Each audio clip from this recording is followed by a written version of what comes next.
Les gens arrivent maintenant à intégrer, à n'être plus comme les victimes, mais les témoins juste de ce qui se passe. Regarder l'histoire, parce que les gens ne sont pas les problèmes.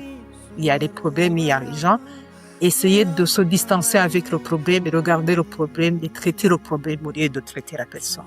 Alors, bonjour à tous et bienvenue dans cette interview de Couleurs d'Haïti. Aujourd'hui, c'est une interview vraiment spéciale et très très importante pour Haïti et je pense aussi plus largement pour d'autres pays dans le monde. Alors, le thème de cette interview, c'est comment refaire communauté à partir de traumas collectifs. Et donc nous allons parler de l'utilisation de l'approche narrative collective et des arts après le génocide au Rwanda. Alors pour parler de ce thème vraiment important et intéressant, j'accueille aujourd'hui Adélite Mukamana, qui est docteur en psychologie clinique et spécialiste en recherche et prévention en situation de génocide.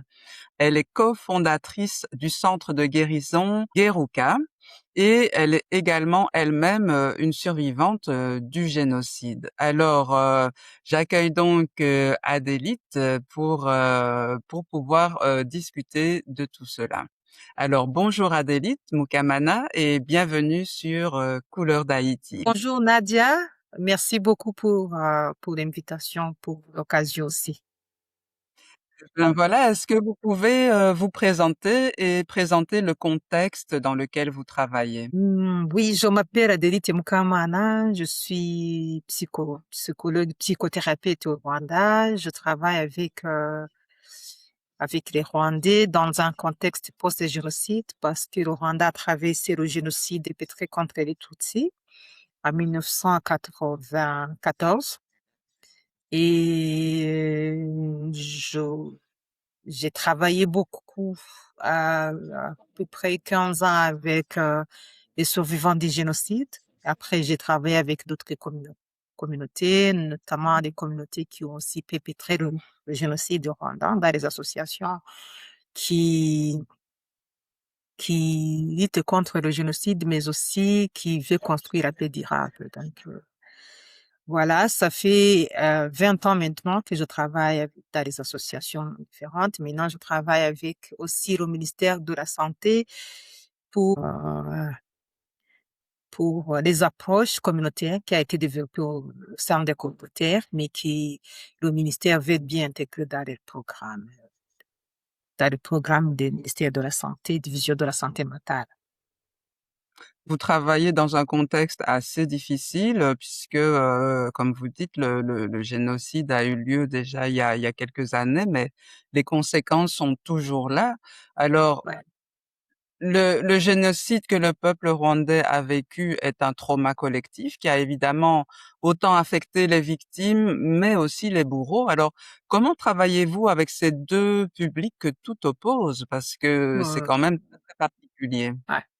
Peut-être que pour commencer, quand j'ai commencé mon travail, je travaillais avec des survivants du génocide dans une association des rescapés du génocide. C'est une association collective des associations des rescapés du génocide, IBOCA. Littéralement, ça veut dire souviens-toi. Et dans cette association, quand j'ai commencé à travailler, c'était dans un contexte gachacha. Gachacha, c'est une juridiction traditionnelle, donc, qui a été empruntée dans la culture, comment les Rwandais avaient l'habitude de résoudre les problèmes de conflit. Et c'était un mélange, enfin, mixte de la justice conventionnelle telle qu'on le connaît et aussi de la traditionnelle de comment le Rwanda avait l'habitude. Et c'était un dispositif qui a été mis en place dans les communautés. C'était un panel ce que nous appelons les intègres des- de la communauté qui étaient là pour juger ceux qui ont commis le génocide, mais aussi en présence des survivants du génocide. Dans ce contexte-là, c'était pas facile parce que les survivants devraient confronter la réalité, la vérité de ce qui a été fait pendant le génocide. Et c'était pas évident. C'était un dispositif enfin, qui rappelle ce qui s'est passé, mais la vérité, mais quelle vérité enfin, de ce qui s'est passé, de comment on a tué les membres de les familles, de comment on les a violés, des choses comme ça, des choses horribles que qui devraient nous retraumatiser par définition, quoi.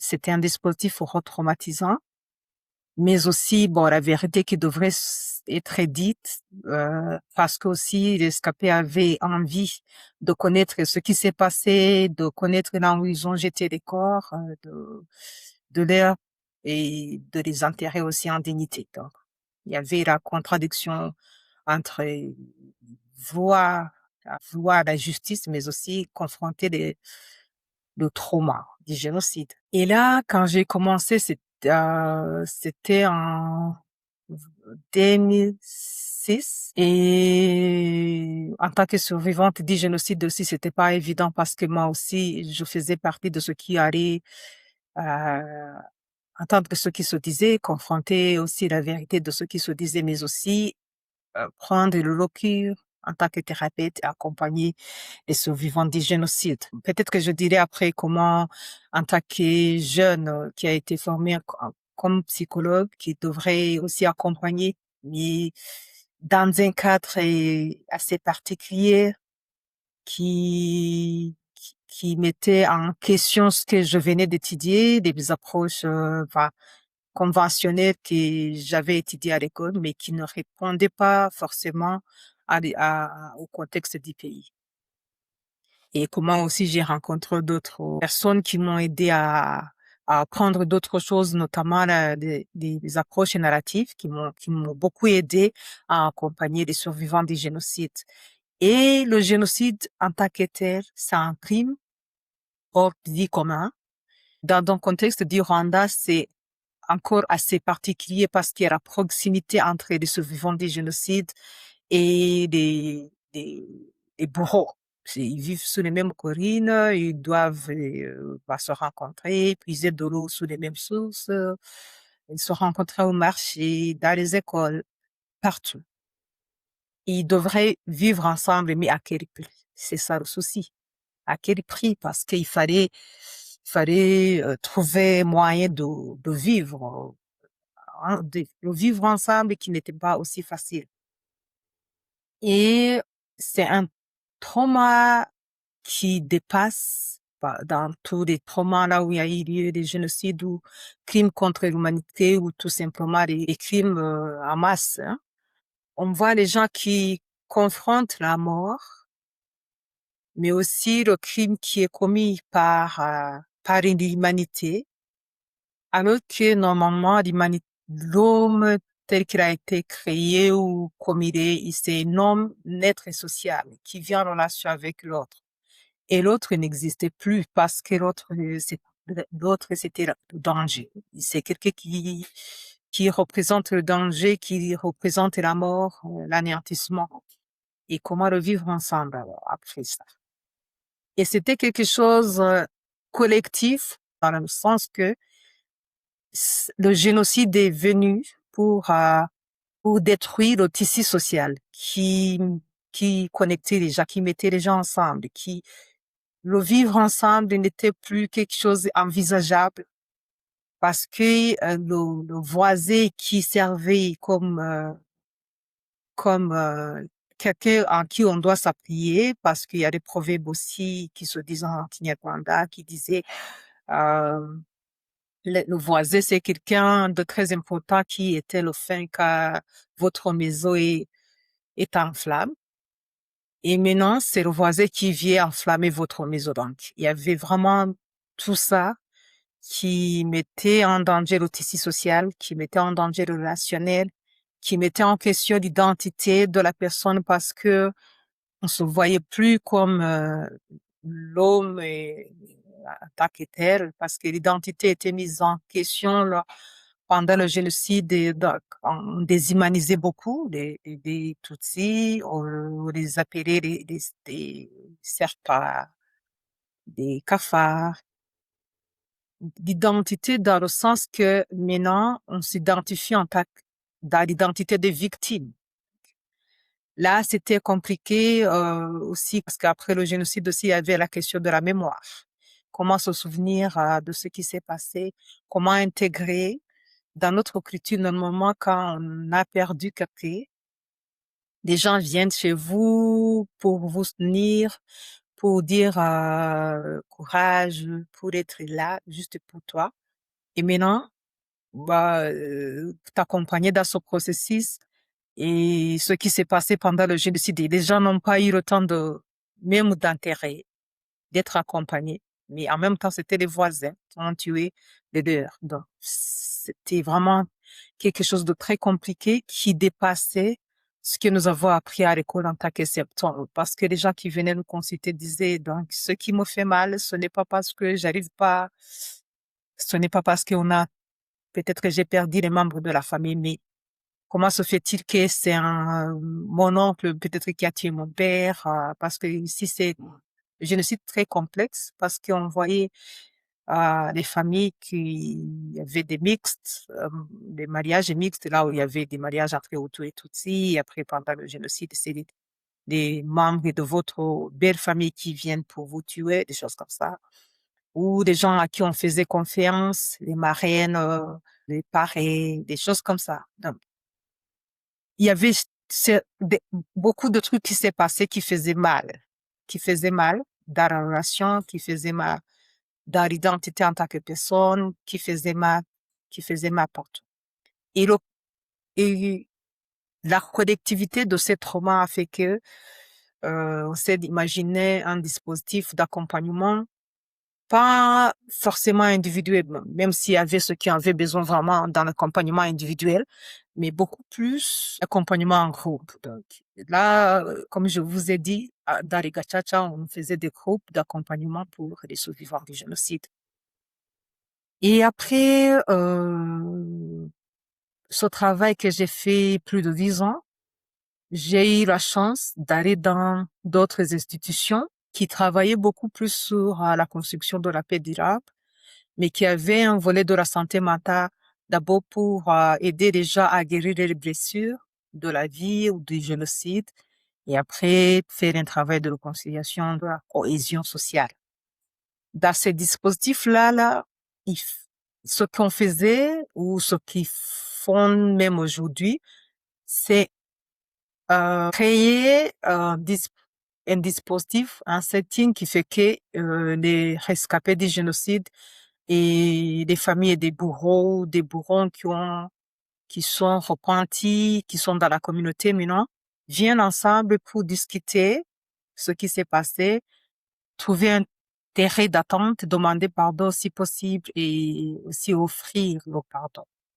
Et dans ce dispositif aussi, j'ai eu la chance aussi de comprendre ce qui se passe de l'autre côté des bureaux et qui viennent souvent avec le sentiment de culpabilité, de honte et, et qui les faisait mal, qui faisait que avec ces sentiments-là, ils développent des symptômes que nous avons appris à l'école comme manque de sommeil, même les symptômes physiques, se sentent mal dans l'estomac, les maux de tête. Il y avait tous ces symptômes-là, mais qui s'expliquaient par le fait qu'ils ont participé dans le génocide, qu'ils ont développé la honte, la culpabilité, la, la, la suspicion, s'ils savent pas comment retourner dans la communauté et vivre en paix avec les survivants du génocide et leurs familles. Et leur souffrance était autour de ça et de l'identité aussi différente, bien sûr, hein, parce que je vais pas en même temps comparer la souffrance des survivants et des bourreaux, c'est différent. Parce qu'avec le survivant, c'est imaginable. Mais de l'autre côté, il y a une autre souffrance de notre forme aussi, du fait qu'on a participé, du fait qu'ils ont été bourreaux, de fait qu'ils ont été en prison. Il y avait une autre souffrance euh, que on va pas comparer forcément, mais il y a une souffrance. Et c'était pas forcément ceux qui ont subi le génocide directement ou ceux qui ont commis.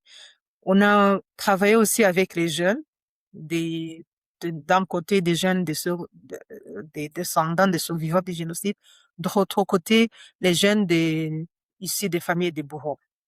On a vu que il y a une sorte de transmission de, de signes et de symptômes. Des enfants des survivants du génocide qui ont les mêmes signes que leurs parents, comme la peur, l'anxiété, quelquefois la dépression, le manque de confiance à l'autre, la relation d'hypervigilance, la relation compliquée entre les jeunes, parce que tout simplement, ils savent ce qui s'est passé ou même pas. Il y a le silence aussi qui s'installe, mais comme je vous ai dit, dans le génocide de proximité et le gachacha qui a eu lieu, il y a les enfants qui ont certaines informations, même si les parents ne leur disent pas ce qui s'est passé. Mais ils sont dans la communauté où tout le monde connaît tout le monde, où certaines choses se disent, même sans le vouloir, il y a les informations. Mais le fait aussi de transmettre les signes sans pour autant parler. La peur des parents, l'anxiété des parents, la dépression qui se transmet d'une manière ou d'une autre. De l'autre côté, il y a aussi les enfants des bourreaux qui ont la honte, qui portent la honte de ce qu'ils n'ont pas fait, qui portent la culpabilité du fait que les parents ont participé dans le génocide. Euh, Être enfant du bourreau aussi, c'est pas quelque chose de facile pour les enfants parce que la plupart des enfants nous disaient, vous savez, des gens nous voient toujours comme les enfants des bourreaux et des fois dans la communauté, on peut jouer en tant que comme les autres enfants jouer au foot, mais si jamais malheur tu fais une faute, ils vont au lieu de vous le garder comme quelqu'un qui a fait une faute, hein, comme d'autres enfants, ils vont dire ah voilà, il est comme son père, hein. Donc il y a des choses comme ça qui se disaient dans la communauté qui faisaient mal aux enfants. Mais le fait aussi que les enfants demandent à leurs parents comment ce qu'ils ont fait pendant le génocide et les parents qui n'arrivent pas à l'expliquer. Tout ça, c'était de quelque chose pas aussi facile pour les enfants à porter. Il y a toute la complexité du génocide, il y a des cas aussi euh, assez particuliers, des femmes qui ont été violées pendant le génocide, qui ont eu des enfants, les enfants issus du génocide avec les problèmes identitaires en tant qu'enfants, qu'on considère comme les enfants des bourreaux, excusez, alors que pour eux, ce sont des victimes et la communauté qui le considère comme les enfants des bourreaux hein, et les mamans aussi il y a une ambivalence des enfants qui rappellent à les mamans ce qui s'est passé. Donc, il y avait toute la complexité dans la communauté qui faisait que il fallait chercher quelque chose pour accompagner. Je disais qu'il y avait une souffrance de ces enfants qui sont considérés par la communauté comme des enfants des bourreaux, alors qu'ils sont considérés comme les enfants victimes du génocide. D'ailleurs, ils vivent avec les mamans victimes aussi du génocide. Il y avait aussi l'ambivalence parce que des fois, il y a un manque d'amour maternel. Les mamans qui voient les enfants comme le souvenir de ce qui s'est passé. Il y a le côté relationnel très compliqué entre les mamans et les enfants. Donc, il y avait toutes ces choses-là qui ont fait que euh, on voulait accompagner ces personnes,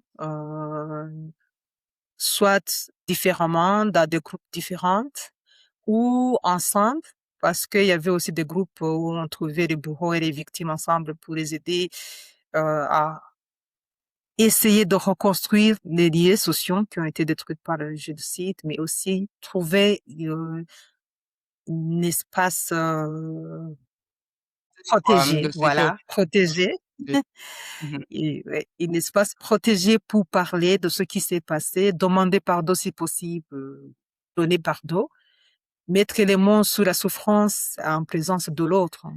Voilà, il y a la reconnaissance aussi des identités victimaires euh, enfin, de l'autre côté pour essayer de regagner des places dans la communauté parce que dans la communauté, les bourreaux sont des bourreaux, hein, donc ils ont perdu toutes les autres identités qu'ils avaient, ils sont plus des parents, ils sont plus, voilà, les membres de la communauté, ils disent toujours les bourreaux. Donc, il y avait toutes ces choses-là et c'est pour cela d'ailleurs que moi et d'autres collègues, on a créé une association, Yeruka Healing Center, pour essayer de répondre à certaines de ces questions.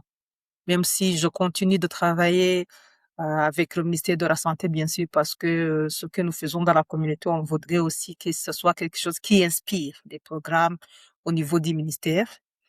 Et aussi sensibiliser la communauté sur les traumatismes collectifs qui ont fait que le tissu social a été anéanti, les problèmes de l'identité sont toujours là, les problèmes psychologiques et relationnels sont toujours là. Il faut traiter si on veut que dans l'avenir, plus, au moins que les jeunes n'héritent pas, il y a pas l'héritage de ces souffrances. Donc, voilà, et, en grosso modo, ce que je peux dire de la situation ici au Rwanda.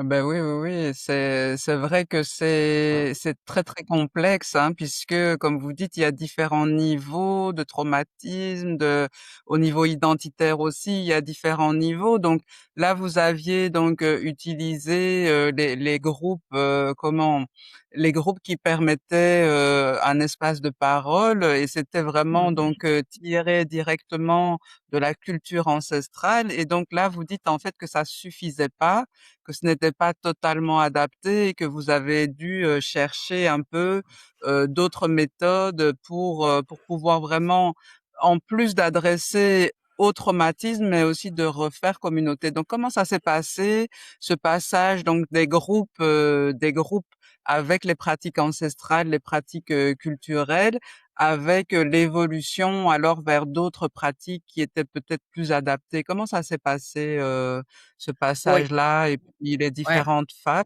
aussi? ouais. Hmm. Au fait, il y avait trois choses. Il y avait ce que nous avons appris à l'école, les conventionnels, enfin, tout ce qu'on a appris, hein, des, des méthodes, des approches.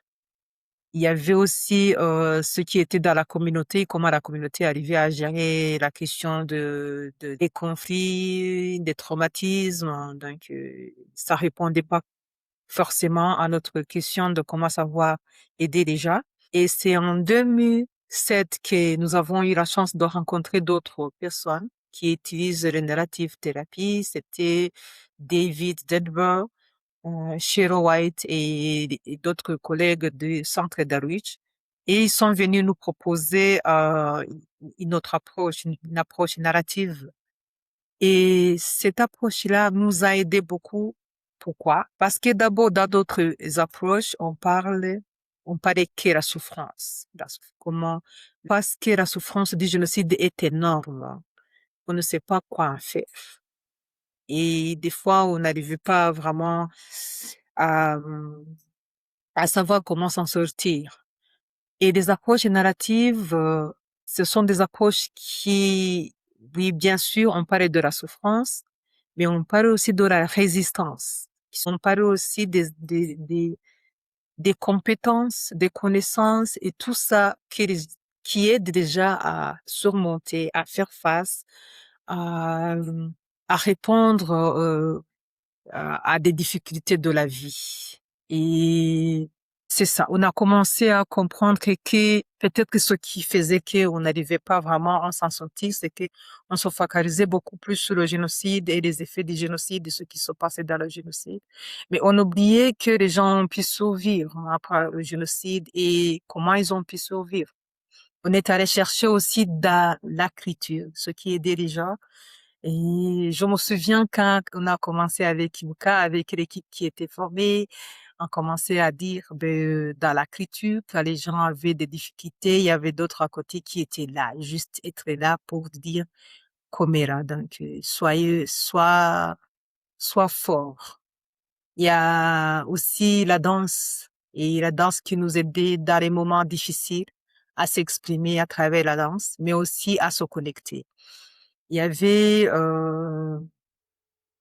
du fait que on a hérité parce que des fois quand on se souvenait de ceux qui ont été tués pendant le génocide, on ne se souvenait que de la tragédie, du génocide. On oubliait des, des héritages des parents, comment ils étaient braves, et comment ils arrivaient à gérer les problèmes, parce que le problème, c'était pas seulement pendant le génocide, comment ils arrivaient à gérer, comment ils ont appris à gérer les crises, des choses comme ça. Et quand on était, les moments, les meilleurs souvenirs que nous avions, en travaillant sur nous en tant que thérapeute, on a appris aussi à aider les autres à travailler leurs compétences et leurs connaissances. Et ça a aidé beaucoup. Ça a aidé beaucoup parce que et, d'abord, ça ôte le poids de toujours parler de la souffrance, mais il y a une autre histoire. Il y a une autre histoire. Il y a l'histoire de la souffrance, mais il y a aussi l'histoire de la résistance. Comment on fait? Il y a aussi notre ligne de l'histoire qui n'est pas forcément le génocide. Le génocide était là, était lourd à porter, était lourd à parler, mais il y a aussi d'autres choses. Il y a des gens qui nous disaient, moi, j'ai survécu parce que j'arrive à nourrir mes enfants. Oui, oui, Même oui, oui. apprendre la force d'aller à l'hôpital, de parler à une amie, parce que des fois on oublie que malgré le chaos, il y a quelqu'un qui est resté, qui veut prendre les soins. Il y a des gens qui n'arrivaient pas à faire confiance, qui n'arrivaient même pas à créer d'autres liens, alors qu'il y avait des gens à côté, des amis qui étaient là pour aider. Mais si on ne veut pas être aidé, c'est difficile déjà. Tout ça, ça nous a aidé beaucoup à reconstruire ce que je disais, les liens pas forcément liés entre bourreaux et victimes, mais les liens en tant qu'humains, donc même entre les survivants du génocide au départ. Les liens, on trouve l'espace où on va parler de notre souffrance, pas seulement de Bien sûr. notre souffrance, mais aussi de notre compétence, de notre connaissance, de notre legacy, d'héritage, tout ça Oui. ensemble et voir ce on peut en faire. Il y a aussi la prière, hein. Il y a des gens qui disaient la prière nous aide beaucoup parce que ça nous aide à s'accrocher à l'être suprême qui nous aide à, voilà. Et c'est à partir de ça, des croyances, des traditions que les gens se disaient, ben bon, je peux pardonner. Le Mhm. pardon, ça veut pas dire forcément pardonner à mon bourreau. Pardonner, ça veut dire lâcher tous ces émotions, ces sentiments-là qui faisaient que j'arrivais pas à respirer parce que tout le temps je pense à bourreau, à ce qui s'est passé. Mais je lâche la vengeance, je lâche le sentiment de haine, je lâche le sentiment d'anxiété, je lâche. Des gens arrivaient à lâcher tout ça. Ça, c'était le commencement du pardon, se pardonner à soi-même pour pouvoir respirer. Et c'était une façon aussi de commencer quelque chose qui pouvait nous aider aussi à pardonner l'autre si jamais il demande pardon. Ou tout simplement, s'il ne demande pas pardon, ne pas porter le poids de toujours penser que, voilà. Et prendre la force aussi de faire face parce que il y avait des fois où les gens avaient même peur de vivre sous les mêmes collines alors qu'ils n'avaient pas le choix.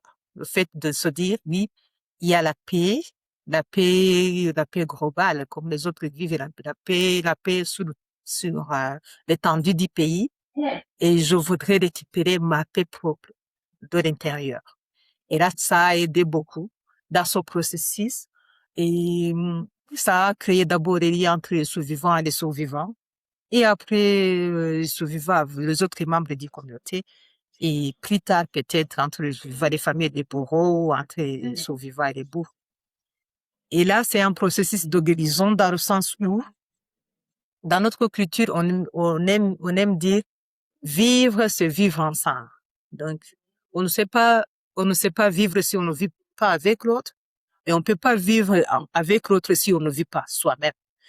Et les thérapies ont commencé d'abord par aider à ces personnes-là à vivre d'abord pour pouvoir vivre avec l'autre, pour être en relation avec l'autre.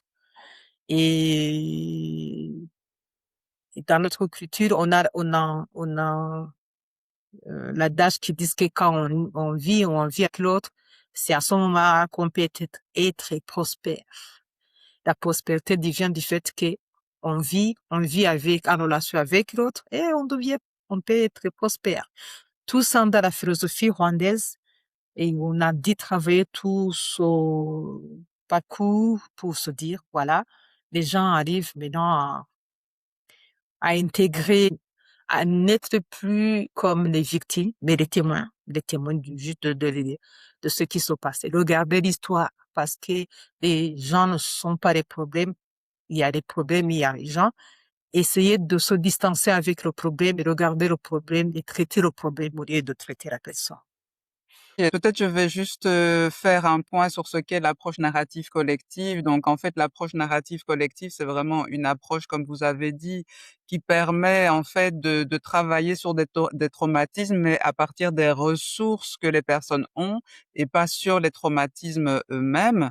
Et donc ça permet de trouver autant des ressources personnelles, mais familiales et communautaires, ce qui refait le lien, en fait, ce qui permet de refaire le lien avec, avec la communauté et avec ses propres forces, ses propres ressources. Et donc là, de ce que vous venez de dire, il y avait plusieurs éléments intéressants. C'est premièrement, vous aussi, en tant que psychologue, en tant que personne qui intervient et qui aide, vous avez vécu vous-même ce processus de Ouais, comment d'aller voir vos ressources par rapport au traumatisme.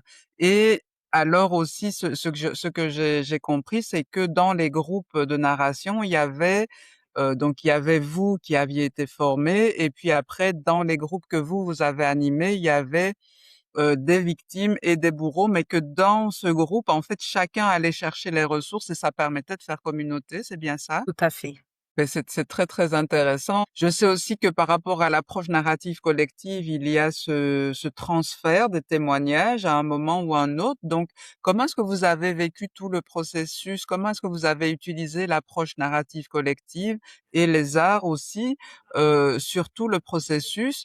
Et est-ce que dans votre pratique de l'approche narrative collective, est-ce que vous avez aussi intégré des pratiques culturelles, d'autres pratiques aussi. Donc comment est-ce que vous Ouais. avez, mis en place alors, À des projets narratifs, nous avons utilisé beaucoup des choses venant de notre culture, mais aussi s'appuyant sur les approches narratives.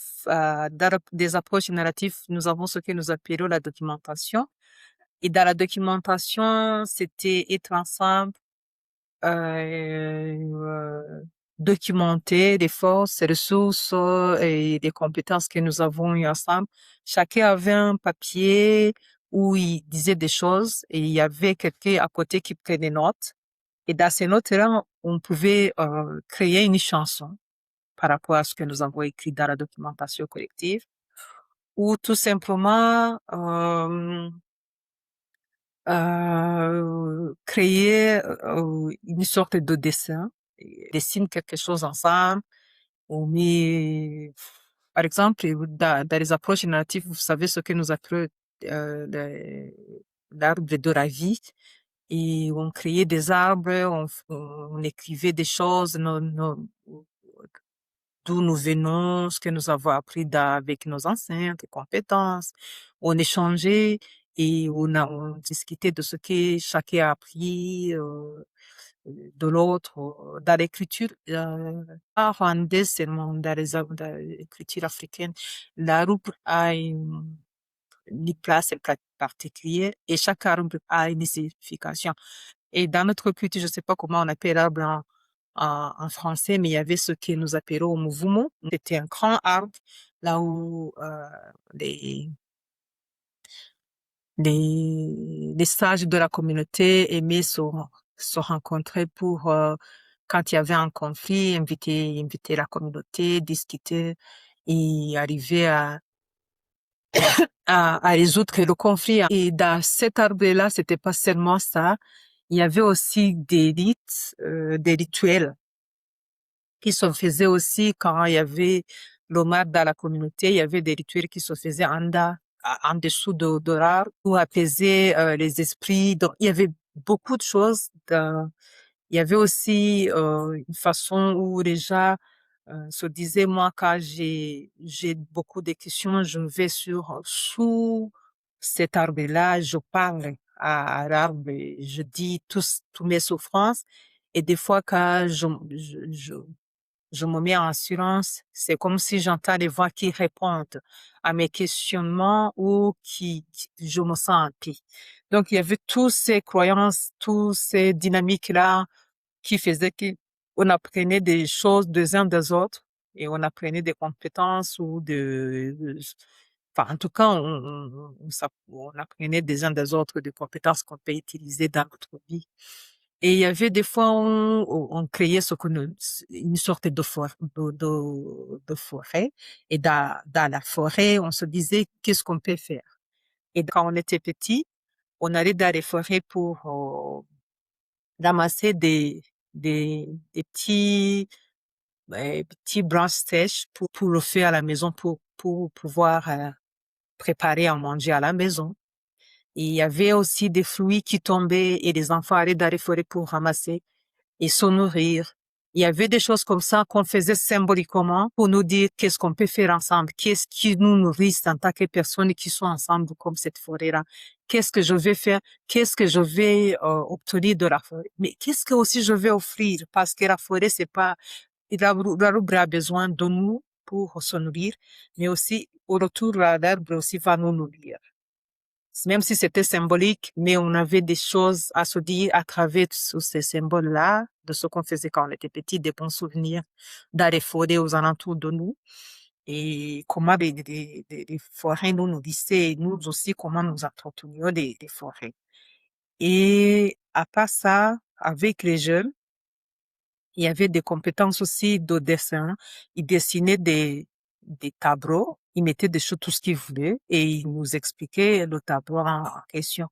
Des fois, on voyait que les jeunes viennent et dessinent des choses qui, en même temps, montrent la souffrance, mais ce qui nécessite de la souffrance, la force de vouloir faire face à la vie, la force de- disons, dans le groupe de jeunes avec des issus du viol. Un jour, je me souviens, un jeune qui a fait un dessin, et dans ce dessin, il y avait tout ce qui est une sorte de problème qui, qui, qui, qui faisait face dans la communauté, le rejet par la famille de la mère, les informations de la communauté qui disaient que c'est un enfant de bourreau, les difficultés d'aller à l'école, toutes ces choses-là.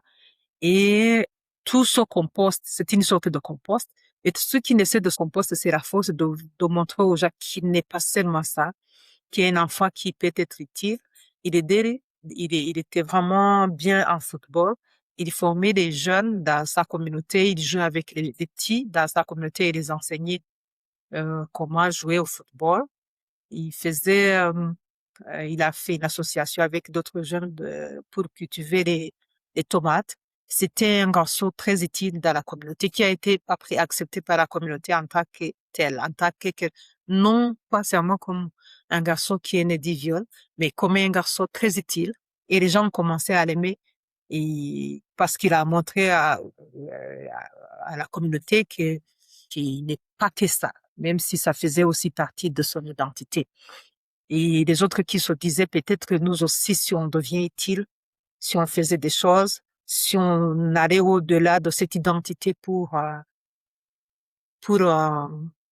informer d'autres, parce que dans les groupes, toujours on disait on est pluriel, on n'est pas qu'une fille, on est aussi quelqu'un qui a étudié, quelqu'un qui fait ceci et cela.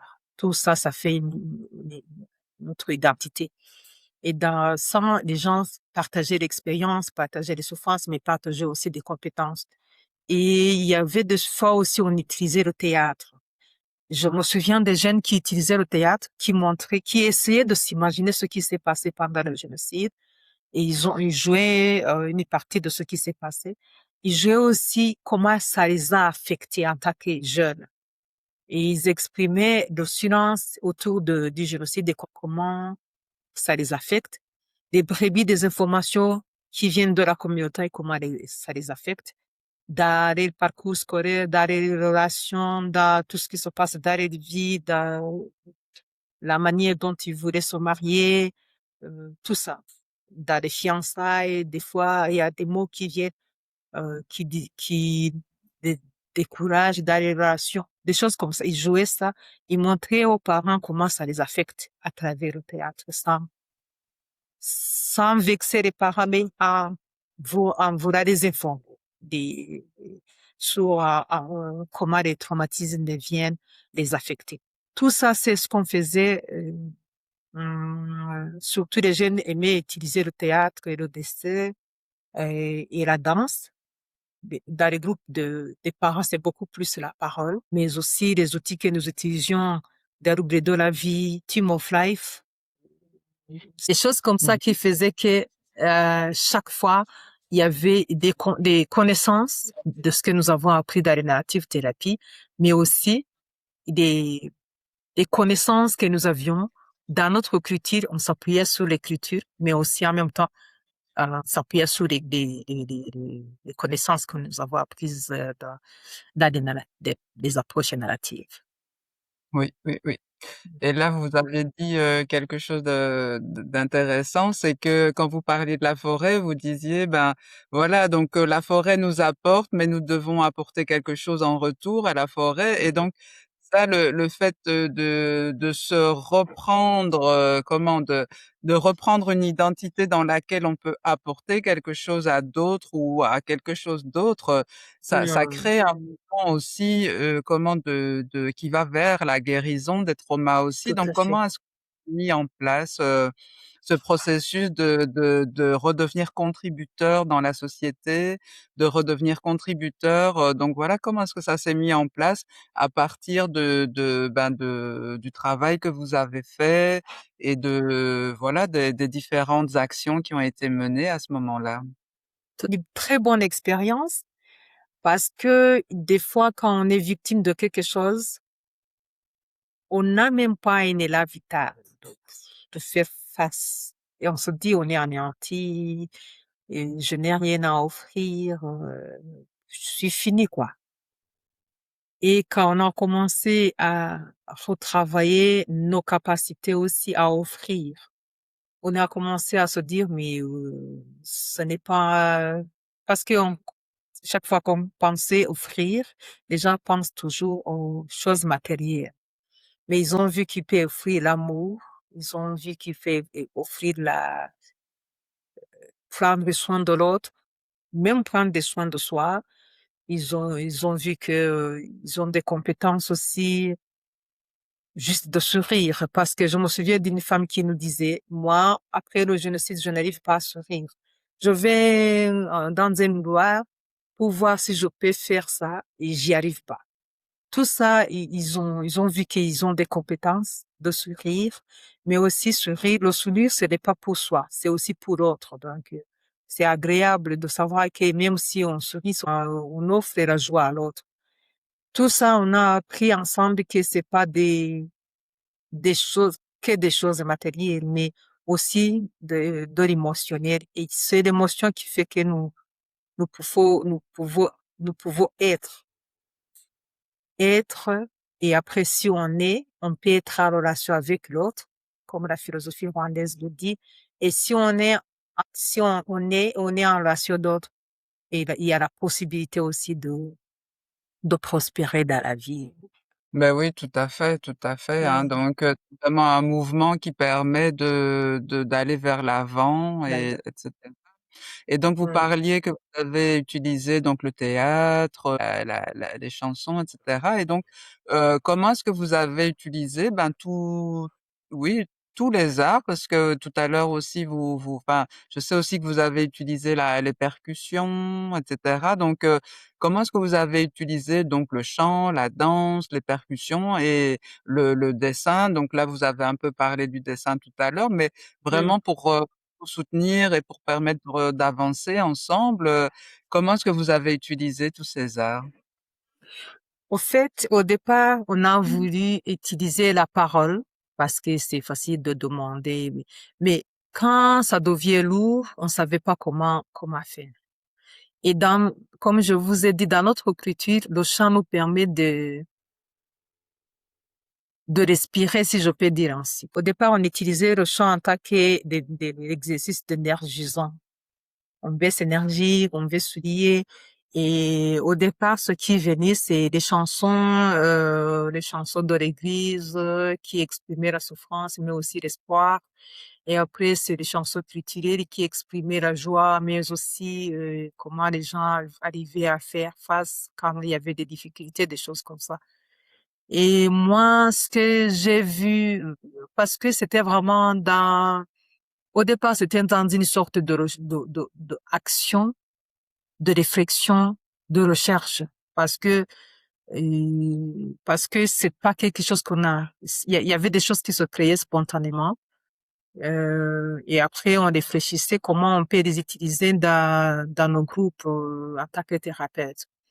Et des fois, j'arrivais à dire, oui, c'est vrai qu'on venait de chanter une chanson qui nous disait que peut-être que la bravoure de nos ancêtres. Et quand je, quand je pense que maintenant, on parle de comment on a souffert, mais la force que nous avons aussi, et puis qu'est-ce que la chanson vous dit. Donc, on faisait une conversation autour de la chanson. Et ça, à partir de la chanson aussi, on pouvait apprendre des choses. Pas seulement l'énergie, de s'énergiser, mais aussi d'apprendre des compétences, de comprendre comment les gens s'exprimaient, des choses comme ça. Même avec ce que nous dessinions, c'était ça. On disait, et la forêt, qu'est-ce que la forêt nous dit? Et qu'est-ce que nous faisions avec la forêt quand on était petit? Et les gens commençaient à dire des souvenirs. Quand on était petit, on allait à la forêt pour ramasser des branches sèches. On revenait à la maison pour préparer à manger. On accueillait des fruits là-bas. Mais il y avait des moments aussi où on avait des pratiques. On a ici même toujours au Rwanda, on a des pratiques communautaires qui nous appellent au Muganda. Au Muganda, c'est vraiment des activités de la communauté. On va ensemble une fois le mois. On nettoie partout les routes. Donc, on fait des choses comme ça. Et dans ces activités communautaires aussi, on faisait soin à la forêt aussi pour lui permettre de prospérer, de donner des fruits, de donner des branches sèches, parce que sinon la forêt aussi a besoin de soins. Et à partir de la forêt, on disait, mais aussi nous sommes comme ces arbres-là, comment prendre soin des uns des autres. Et dans ce sens-là, il y avait ce qui se passait qui nous permettait de réfléchir, de discuter et on ramenait tout à nous comment comment on a vécu l'expérience de la forêt et comment on peut s'approprier de ces compétences-là de la forêt, de nourrir, mais aussi d'avoir besoin d'être nourri pour porter ses fruits, des choses comme ça. On travaillait dans ce sens-là. Et au départ, comme je disais, la vie et la forêt, c'est dans les pratiques natives partout. Et on verra la plupart des praticiens natifs qui utilisent ça, mais j'imagine qu'ils utilisent ça de manière différente, suivant la culture, suivant ce que ça veut dire, l'arbre dans l'écriture. Et tout ça, ça les aide. Dans notre culture, c'était beaucoup ce que la forêt nous offrait, ce que l'arbre nous offre, et comment nous utilisons ça dans notre vie, de compétences, et connaissances, de soins envers l'autre. Voilà, des choses comme ça. Même le théâtre, le théâtre, c'est connu. Donc, il y a ceux qui jouent nous transmet le message et chacun va réfléchir. C'était les jeunes qui organisaient des groupes, des théâtres dans les groupes et on faisait ce que nous appelons des convivialités. Donc, on invitait la communauté aux alentours pour jouer au théâtre. Et après ça, on utilisait ceux qui venaient du théâtre pour discuter avec la communauté et la communauté qui disait oui, c'est vrai que voilà, et ça, c'est dans ce que nous appelons des discussions intergénérationnelles. Parce que il y avait chaque fois ce que les jeunes aimaient dire, le silence autour du génocide. Et on invitait la communauté pour que les enfants jouent, mais en tant que thérapeute aussi, après le jeu, on invitait la communauté à la réflexion. Il y avait des choses, il y avait des choses comme ça dans ce que nous faisions en tant que thérapeute, dans les échanges intergénérationnels. Il y a ce qui se disait et nous étions là pour faciliter la conversation et l'émotion qui pouvait naître de ces dispositifs-là. Bah oui, et donc ces discussions intergénérationnelles, c'est vraiment intéressant parce qu'en effet, comme vous dites, ben il y a des choses qui ne se disent pas, il y a des choses, voilà, qui sont occultées, qui ne peuvent pas être dites, etc. Et ça se transmet de génération en génération. Et aussi, ben, il y a aussi, ben, le fait d'aller chercher les ressources des ancêtres, comme vous avez dit aussi, à travers, bah, des chants, etc. Donc, il y a vraiment au niveau transgénérationnel quelque chose aussi qui a pu se reconstruire, d'après ce que je Ouais. comprends. Alors, Mm. comment est-ce que vous avez pu voir concrètement, les résultats de ces discussions transgénérationnelles et ben, de tout ce qui s'est passé autour de ça? Donc, parce que ça, c'est vraiment une des façons vraiment de refaire du lien et d'avancer aussi avec une construction peut-être interne beaucoup plus forte. Donc, comment est-ce que ça s'est passé, ces Bah discussions oui. transgénérationnelles? Dans des discussions intergénérationnelles, on faisait des discussions ciblées, si je peux dire ainsi. On invitait les parents de ces jeunes, même si les parents ne faisaient pas partie de groupes de thérapie.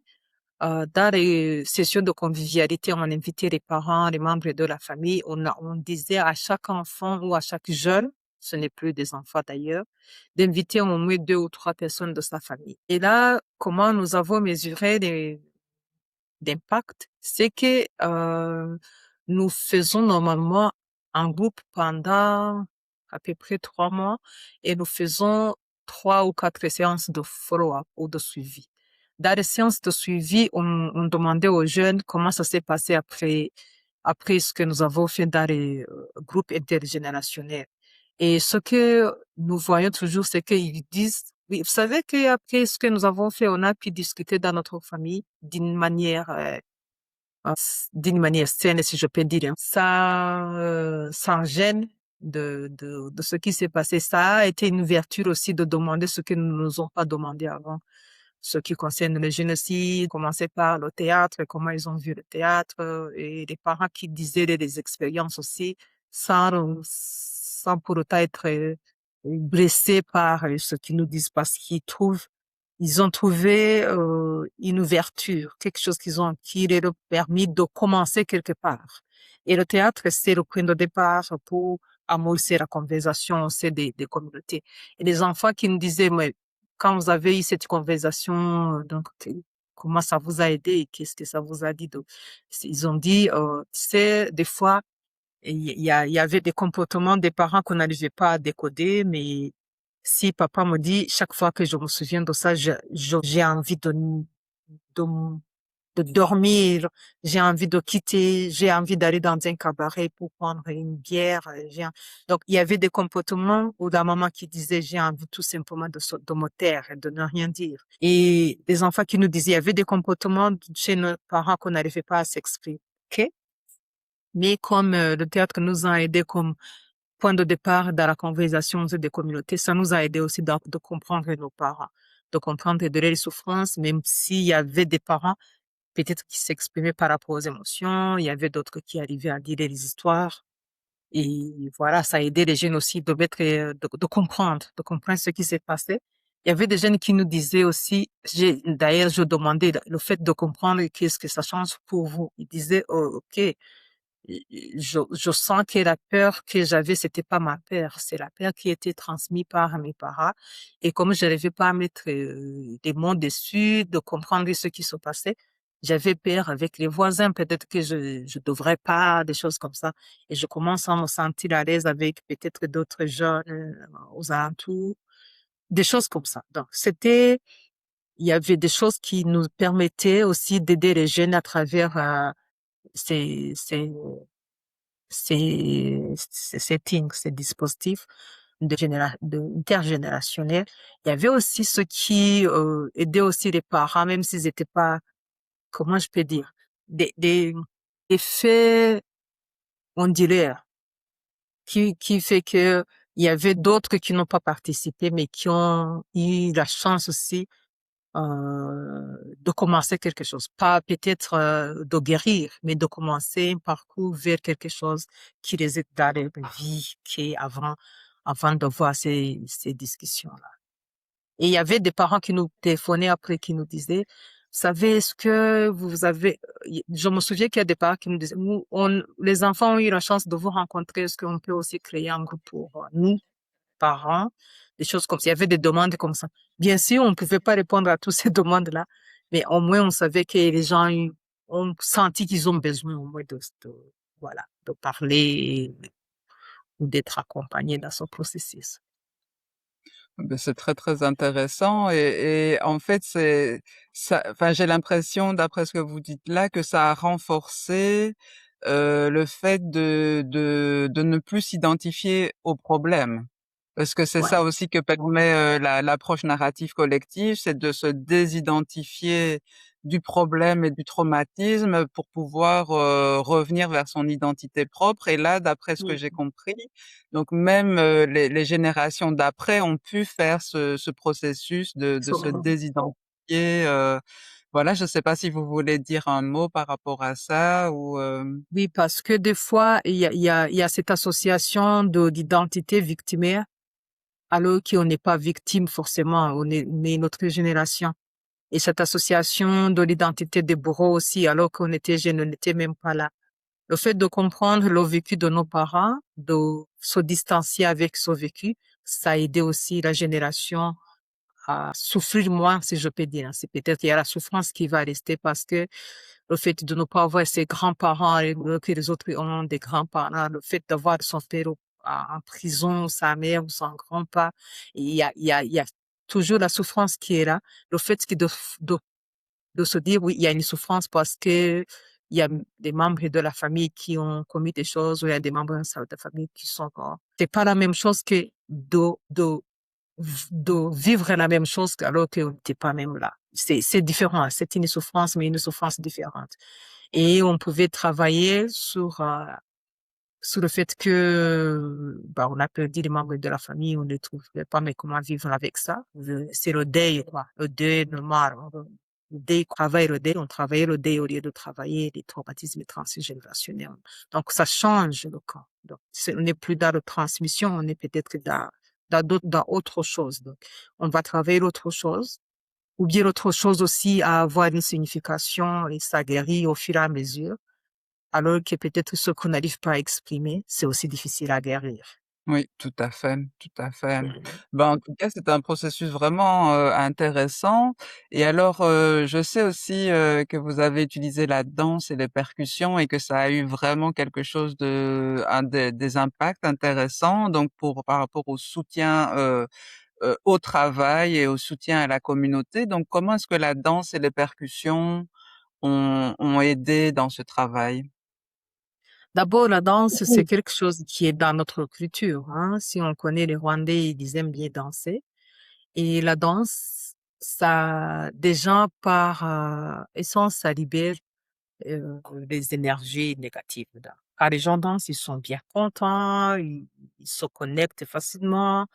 Et voilà, dans la danse, vraiment, on est dans quelque chose de collectif. Il y a la joie, il y a, voilà. Et dans la danse, quand les gens sont dans la danse, ils apprennent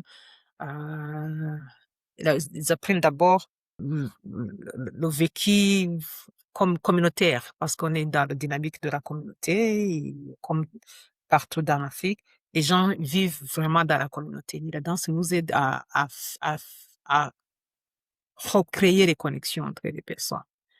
Et c'est pas la danse seulement parce qu'on danse de quelque chose, on danse d'une chanson.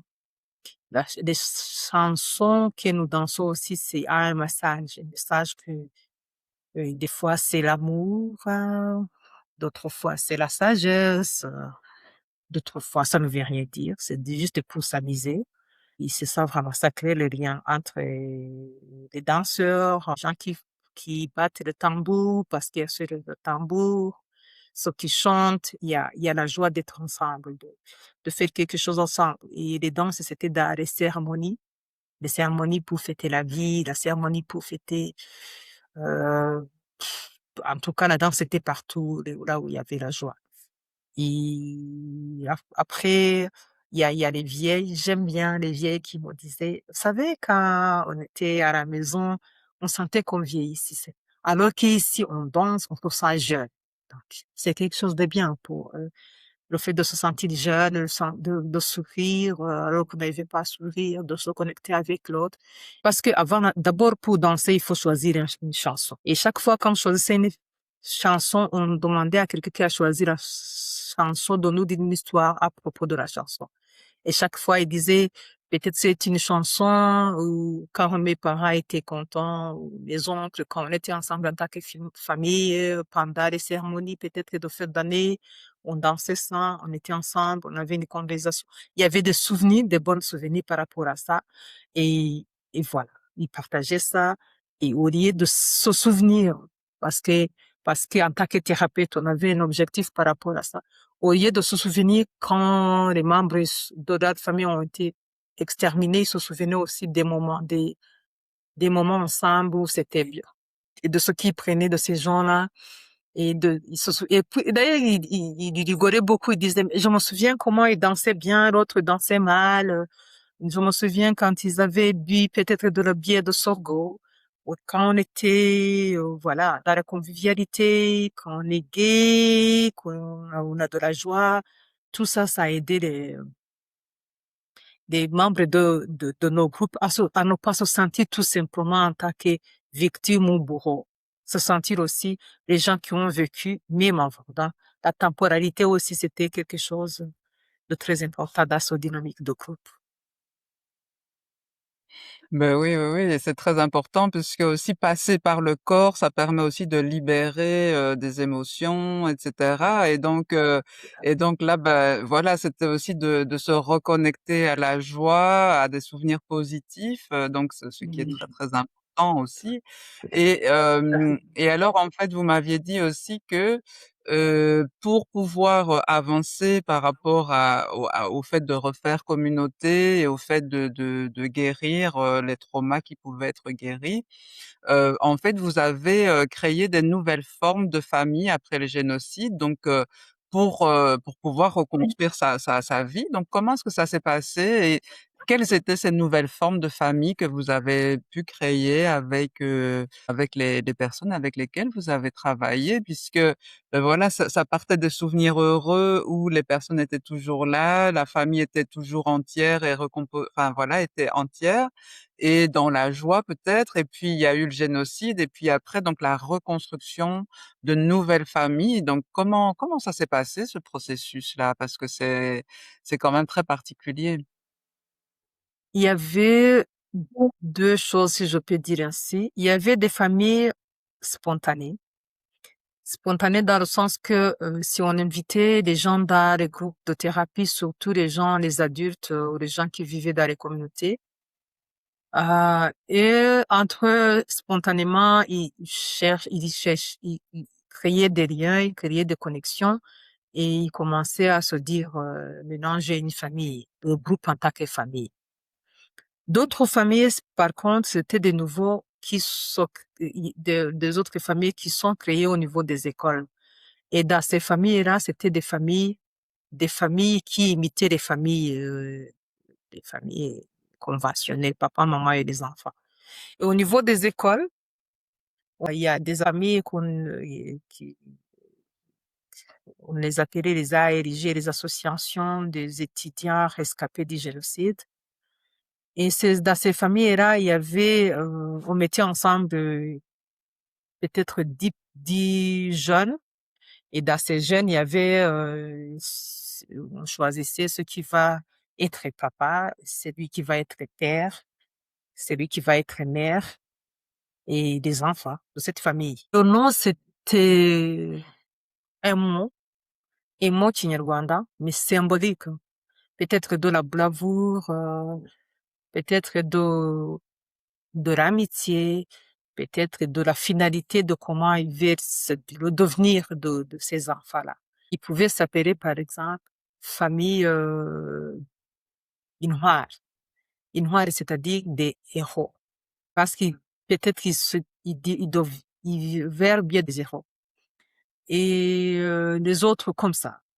Et dans ces familles-là, celui qui est élu en tant que mère devrait se comporter comme tel, donner des conseils, suivre les autres. Et chaque fois, quand même, on essayait de voir quelqu'un qui est plus ou moins résilient ou résiliente par rapport aux autres. Quelqu'un qui n'échoue pas, qui est fort à l'école. On regardait quelqu'un qui n'a pas, qui peut porter les autres, si je peux dire. C'est même si le père et la mère aussi avaient des problèmes. Hum. Dans ce dispositif-là, il y avait des aînés.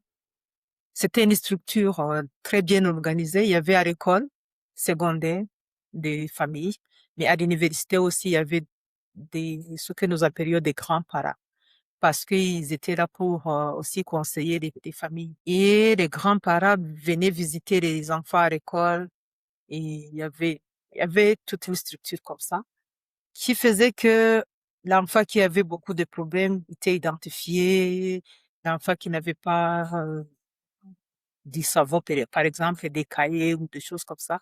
Il y avait d'autres pour soutenir qui disaient tel ou tel a des difficultés. Il y avait aussi facilité pour le plaidoyer parce que c'était facile d'identifier ces enfants, de les accompagner.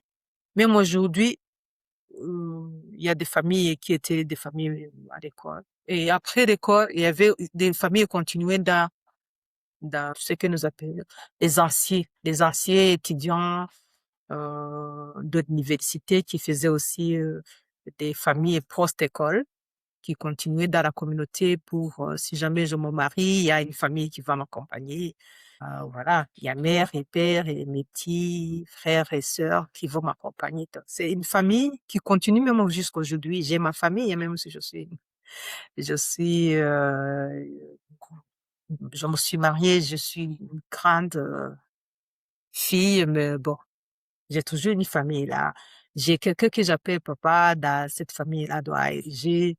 Et ça, c'était vraiment au niveau de l'école. Et ça a aidé beaucoup parce que même si c'était une famille symbolique, ça, ça créait des liens, de se sentir appartenir à une famille, à quelque chose.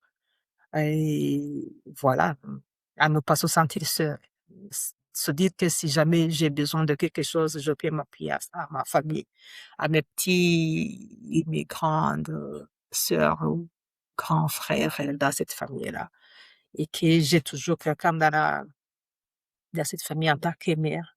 Moi, euh, j'ai eu la chance d'être enfant quand j'étais à l'université. Et je, crois- toujours celui qui était père à l'époque, je l'appelle père. Et ce qui était ma mère à l'époque, je l'appelle mère. Donc, voilà. Ah oui, c'est très, très intéressant et en fait, ce système de nouvelles familles, comment est-ce qu'il s'est mis en place? Est-ce que c'était les directions des écoles? Est-ce que c'était une Non. organisation extérieure? Est-ce que ça s'est fait naturellement, parce qu'il y a Ça eu s'est fait quelqu'un qui a eu naturellement. Ça s'est fait ah oui. naturellement après le génocide.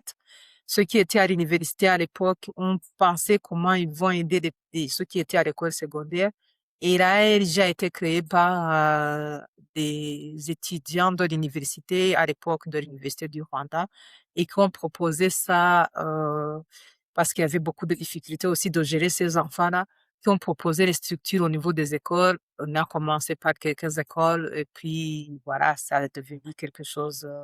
Ils ont créé aussi une association, l'une des associations de Ibuka. Ibuka, je vous ai dit que c'est une association, des autres associations de survivants du génocide. Et ALG aussi, c'était d'une des associations d'Ibuka qui est vrai aux écoles secondaires et à l'université.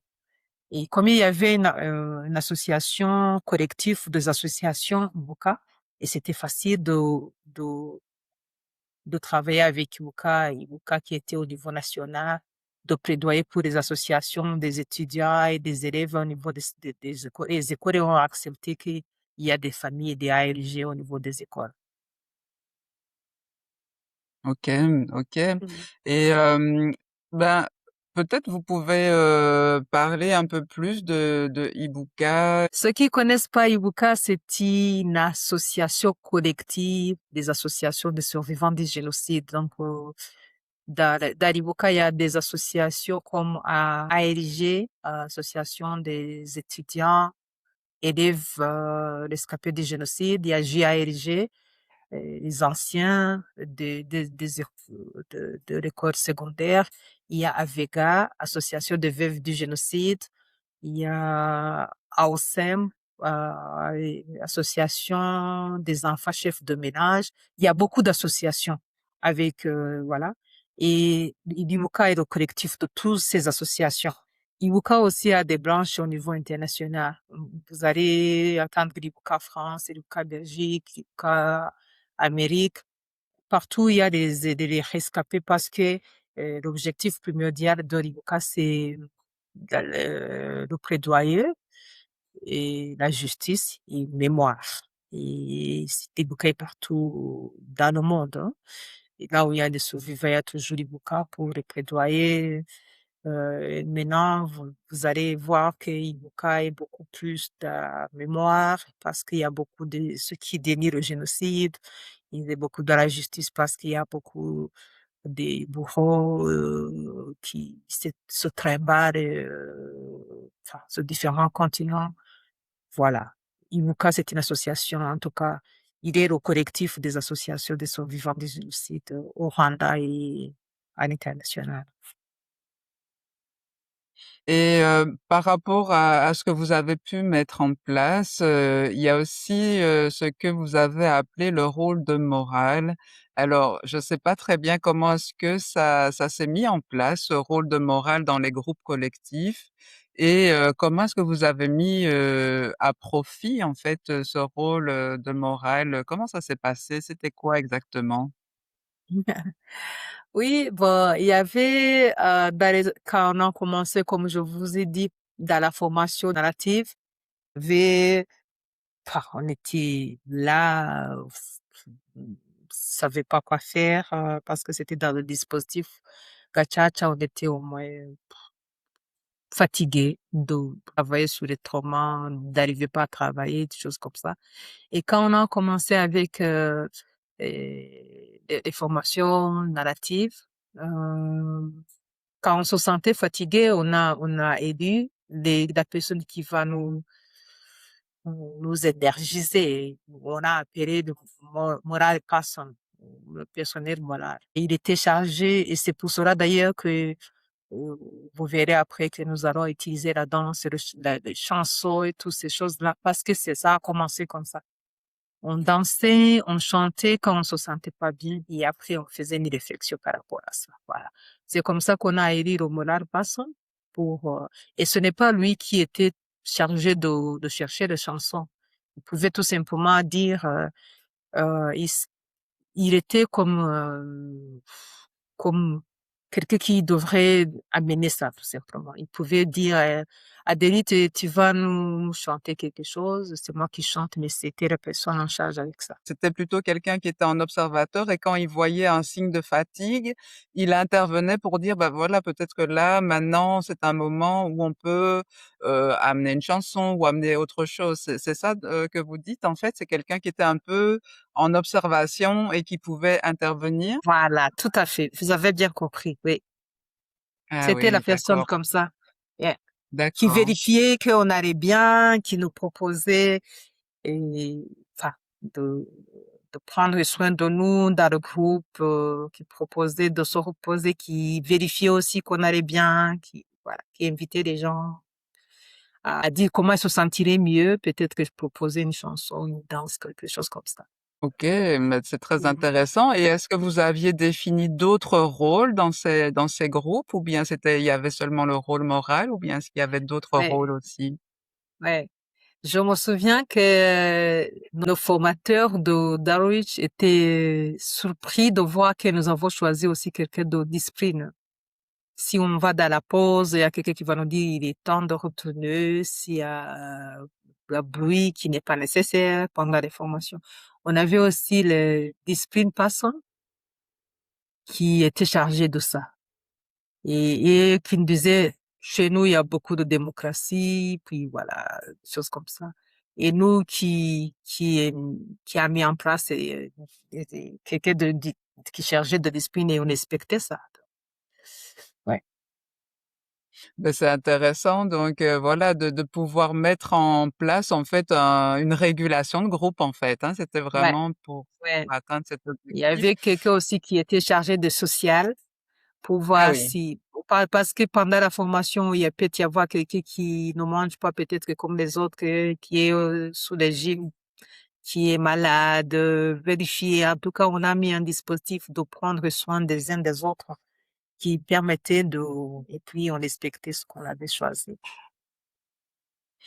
C'est très intéressant et donc ça, si je comprends bien, ça a été fait principalement dans le groupe, des Les thérapeutes et des thérapeutes, ouais. psychologues, hein, oui et justement donc est-ce qu'il y avait d'autres actions de soutien que vous aviez mis en place, pour accompagner les psychologues et thérapeutes qui travaillaient avec les survivants du génocide? Est-ce qu'il y avait d'autres actions que vous avez mis en place, parce que vous disiez vous-même que, bah, en tant que survivante du génocide, c'était pas toujours facile et cetera. Donc, est-ce qu'il y avait d'autres choses que vous avez mis en place pour soutenir vraiment, les personnes qui ont travaillé avec vous et vous-même?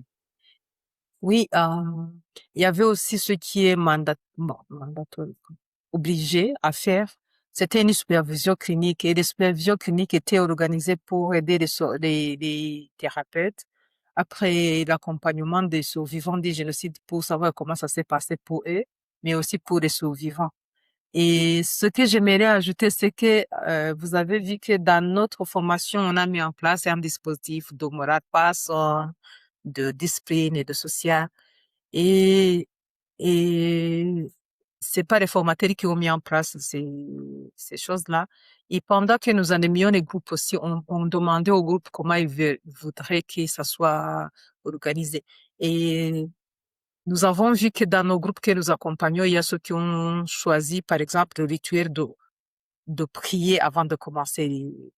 Donc, ce que nous avons vécu là nous a permis aussi de laisser les autres, que pendant que nous animions les groupes, de choisir d'autres choses qu'ils aimeraient en tant que groupe, de mettre en place des règles de base qu'ils aimeraient, comment ils voudraient que le dispositif soit organisé en dehors de ce que nous nous offrons en tant que thérapeute.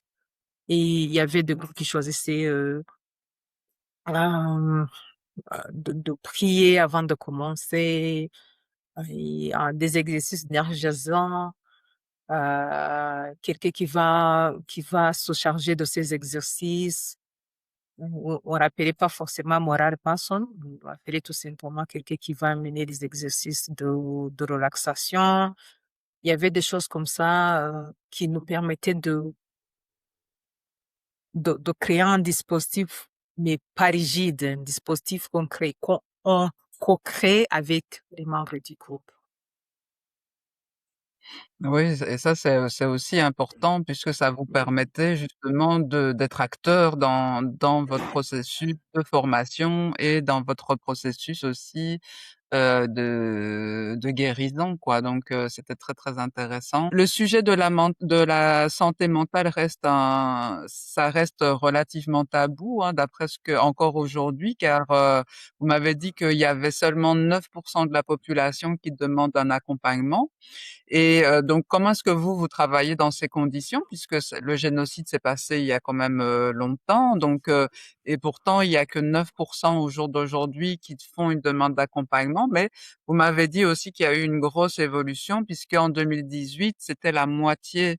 Donc comment est-ce que ça s'est passé et comment est-ce que vous travaillez dans ces conditions où les personnes ne sont pas vraiment conscientes de l'importance de la santé mentale? Alors qu'il y a eu vraiment des traumatismes graves et qu'est-ce qui vous a permis aussi de doubler les personnes en demande d'accompagnement? Hmm. Oui, c'est vrai que même si on parle de données pour ça, il y a une évolution, hein, parce qu'avant, dans 5 ans, parce qu'ils ont fait je pense que c'est en 2018, c'était 5 seulement. Maintenant, ça a doublé. C'est on est content, même si on sait que c'est encore peu. Mais il y a d'abord la volonté politique de vouloir aider les gens qui ont la souffrance, des problèmes de la santé mentale, qui fait que partout, même dans la division de la santé mentale, il y a une très bonne volonté, non seulement de travailler en tant que ministère de la Santé, mais aussi d'intégrer d'autres partenaires de la société civile, et qui fait que ils œuvrent ensemble pour mobiliser la population, pour sensibiliser la population au problème de la santé mentale. Et avec cette volonté aussi, il y a l'appui du ministère qui fait que les expériences qui ont été faites au niveau de la communauté, si ils ont suivi euh, voie rigoureuse, scientifique, et d'approuver les approches. Et les approches peuvent être intégrées aussi dans ce que le ministère utilise pour le moment.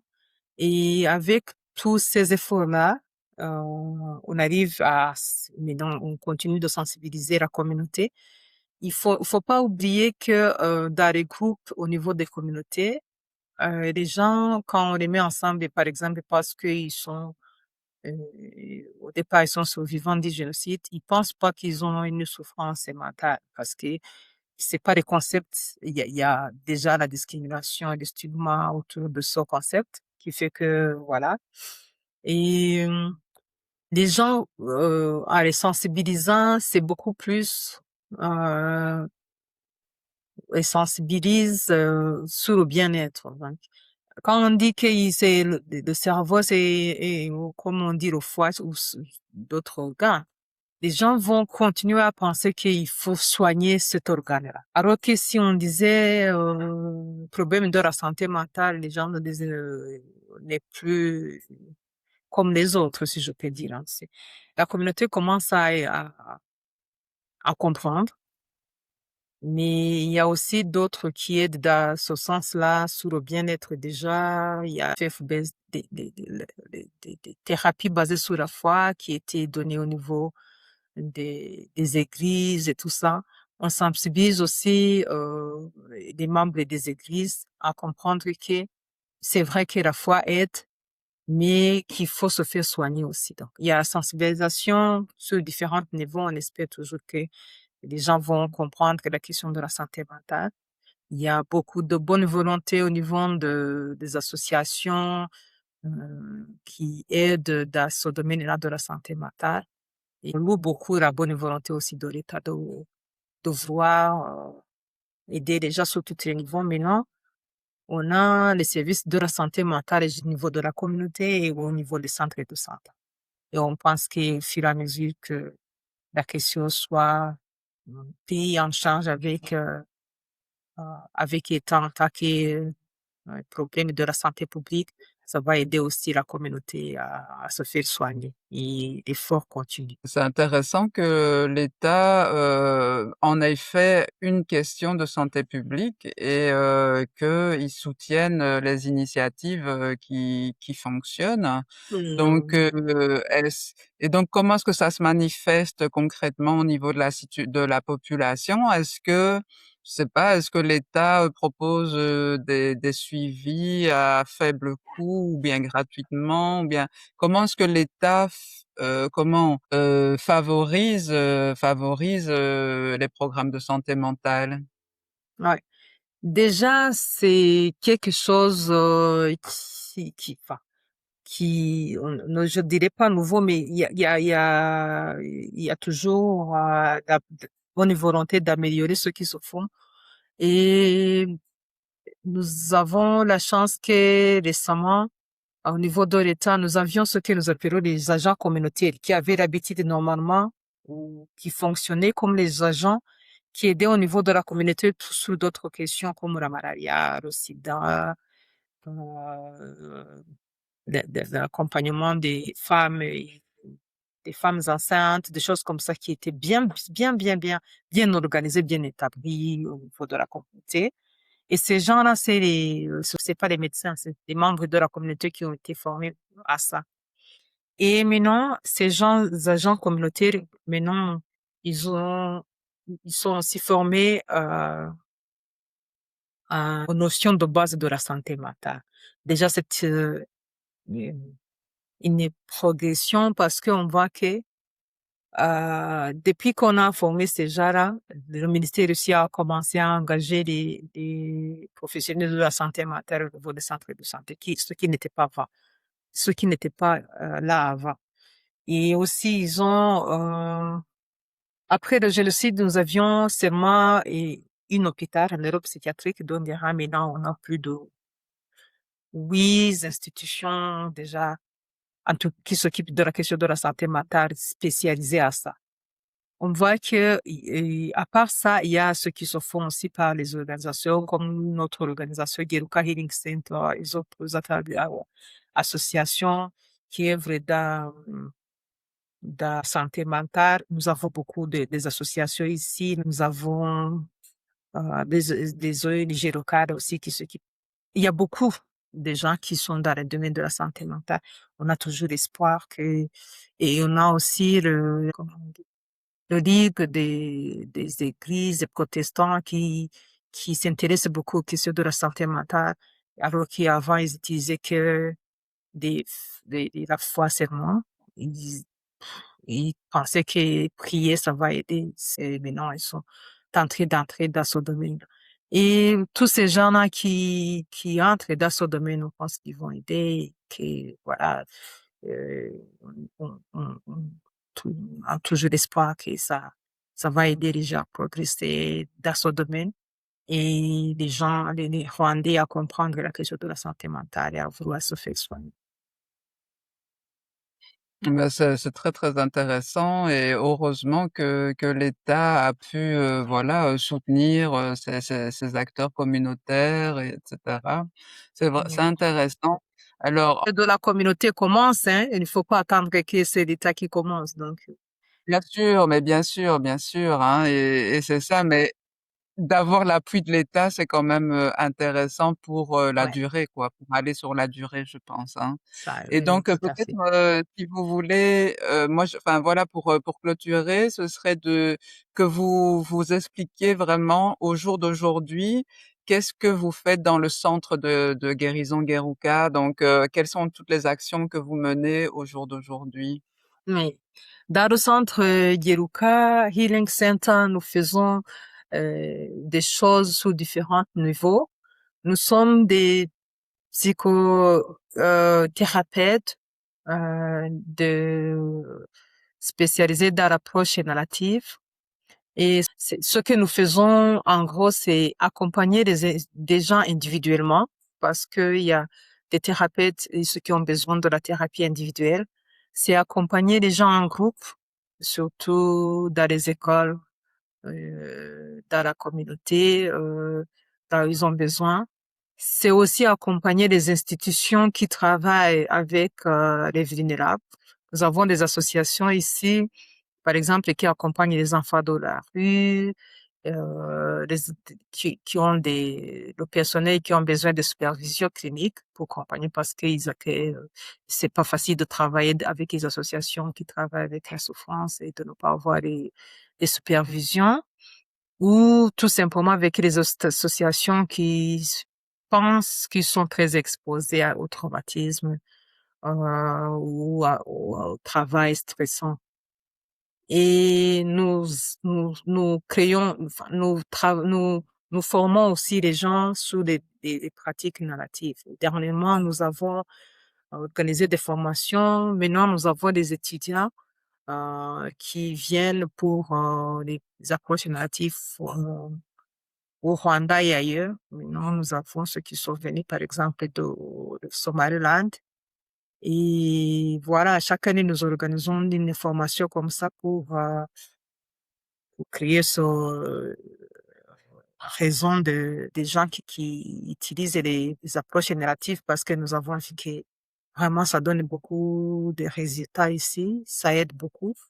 Et le network aussi, les raisons de ces praticiens nous aide aussi à apprendre des autres contextes, d'enrichir notre contexte, mais aussi d'enseigner quelque chose de ce que nous avons appris aussi de notre expérience du Rwanda. Voilà.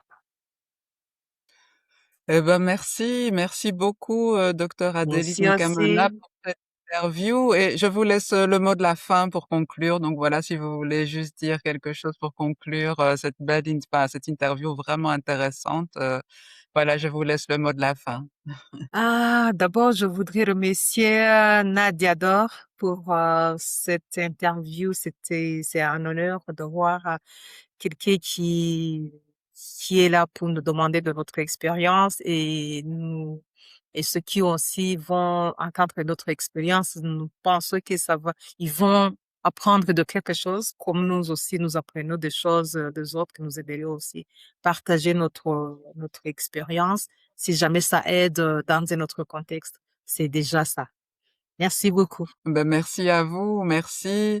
Et donc voilà, donc je pense que vraiment cette interview est très importante pour les Haïtiens puisque ben nous sommes dans une situation où ben il y a un conflit, la population est prise en otage par des groupes armés et pour l'instant ben la situation est toujours catastrophique mais pour penser à l'après, pour penser à comment est-ce qu'on peut guérir tous ces traumas collectifs qui sont en train de se passer. Donc voilà, c'est un témoignage vraiment très, très important, autant pour Haïti, pour les Rwandais qui n'ont pas encore totalement conscience de Ouais, tout ce que vous tout faites à fait. et puis pour le monde entier, partout où il y a des traumas collectifs. Donc merci beaucoup, de cette très, Merci très aussi. riche, interview et à très bientôt. Merci. Bientôt. Oui, c'était un plaisir. Merci. murizihirane cyane mumenye kunda n'umwanya wanjye ntibaguhinda kandi umusanga ntukabikangwe ujye umpamagara nanjye nze tujye tujyana niyashiri n'insazi ururumureba niba kandi usanga ari wowe ujya umuhu ngo ujye unyambaza nkuvure nawe uri umurwa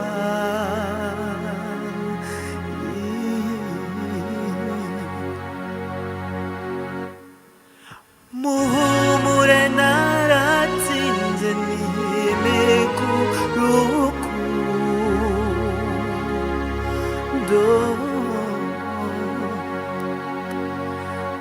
ntihagire ikiba